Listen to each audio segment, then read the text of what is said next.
छत्तीसगढ़ में सीमेंट के दामों में बढ़ोतरी को लेकर राजनीति शुरू हो चुकी है। इसी कड़ी में कांग्रेस ने सरकार के ऊपर निशाना साधते हुए कहा है कि सरकार और सीमेंट कंपनी के मालिकों ने साठगांठ कर सीमेंट के मूल्य को बढ़ाया है। साथ ही कांग्रेस का कहना है कि सारे संसाधन प्रदेश में मौजूद है, कोई कारण नहीं है जिसके चलते सीमेंट के दाम में बढ़ोतरी की जाए। लेकिन फिर भी सरकार ने सीमेंट के मूल्यों को बढ़ाया, जो कि भ्रष्टाचार के एक सबूत है। कांग्रेस बढ़ोतरी को लेकर विरोध जताती है और सरकार से अपना निर्णय वापस लेने की मांग करती है। प्रदेश सरकार के द्वारा जो सीमेंट की मूल्यों में बेतहाशा वृद्धि की गई है, इसी के विरोध में कांग्रेस पार्टी ने अपनी प्रतिक्रिया स्वरूप और सरकार से इस फैसले को वापस लेने की मांग हेतु यह आज की पत्रकार वार्ता रखी गई है।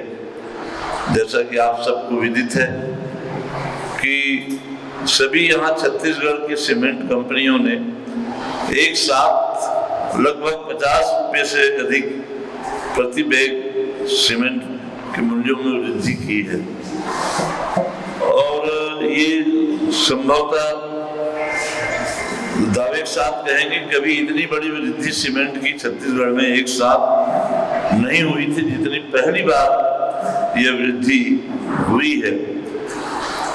प्रश्न उठता है कि जब सारे संसाधन हमारे यहाँ पर छत्तीसगढ़ में मौजूद है, जिसके कारण ही बड़े पैमाने पर यहाँ सीमेंट के उत्पादन हो रहे हैं, इतनी फैक्ट्रियां लगी हैं कि यहाँ के चूना पत्थर, यहाँ के तमाम जल से लेके सारे इस तरह के संसाधन यही छत्तीसगढ़ में ही उनको उपलब्ध हो रहा है। तो इसमें मूल्य वृद्धि का कहीं कोई कारण नहीं दिखता। न तो बिजली दर सरकार ने इस पैमाने में बढ़ाई है, न कहीं कोई उनके पानी के उपयोग पर कोई टैक्स बढ़ाया है। लाइम स्टोन जो उसमें उपयोग करते हैं वो भी उनके भी मूल्य काफी पहले से ही पुराने मूल्य निर्धारित है। आज ऐसा कोई कारण नहीं है, ऐसा कोई कारण बताए कंपनीज या सरकार कि किन कारणों से उनको यह दर बढ़ाने पर जो है ये प्रस्ताव लाया गया है। ये निश्चित तौर पर ये सरकार की भ्रष्टाचार का, कमीशन खोरी का ही एक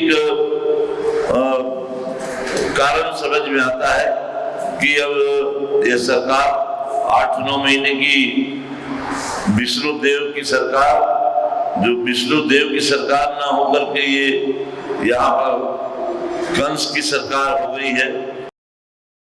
रायपुर से राघवेंद्र पांडे की रिपोर्ट।